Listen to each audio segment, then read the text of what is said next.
Абай атамыз 1845 жылы дүниеге келіп, 1904 жылы дүниеден озған ақын, ағартушы, жазба қазақ әдебиетінің қазақ тілінің негізін қалаушы. Абай атамыздың өлеңдері өте көп. Соның бірі ғылым таппай мақтанба. Ғылым таппай мақтанба, орын таппай баптанба, құмарланып шаттанба.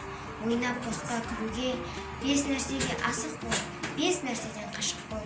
Адам болам десеңіз, тілеуің өмірің алдыңда, оған қайғы жесеңіз, өсек, өтірік, мақтаншақ, еріншек, бекер, мал шашпақ, 5 дұшпанын білсеңіз, талап, еңбек, терең ой, қанағат, рахым ойлап қой, 5 асыл көнсеңіз.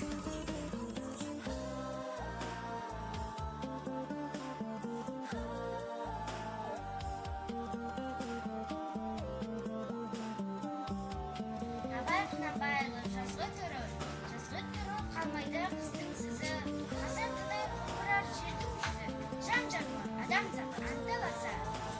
Ата-анадай елжірер күннің көзі, түйе боздап, қой қоздап қорада шу, көбелекпен құстарда сайда ду. Гүл мен ағаш майысып қарағанда, сыбдыр қағып бұлыңдап ақады су.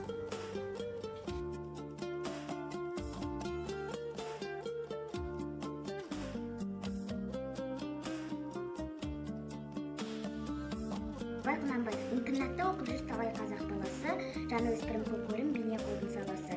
Балам закон білді деп қуанар ата-анасы, ойында жоқ олардың шариғатты шаласы.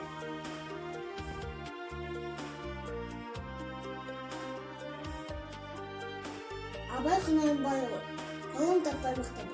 Ғылым таппай мақтанба, орын таппай баптанба, құмарланып шаттанба, ойнап босқа күлуге, 5 нәрседе қашық бол, 5 нәрсеге асық бол.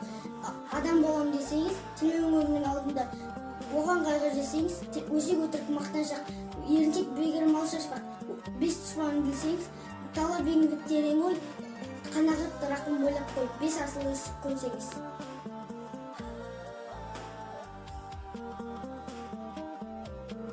Абай Құнанбаев, асемпаз болма әрнеге, асемпаз болма әрнеге, өнерпаз болсам бар қалам, сен де бір кірпіш дүниеге, жетігін тапта бар қалан, қайратпен ақыл жол табар, қашқанға да қуғанға, әділет шапқат кімде бар, сол жарасар туғанға.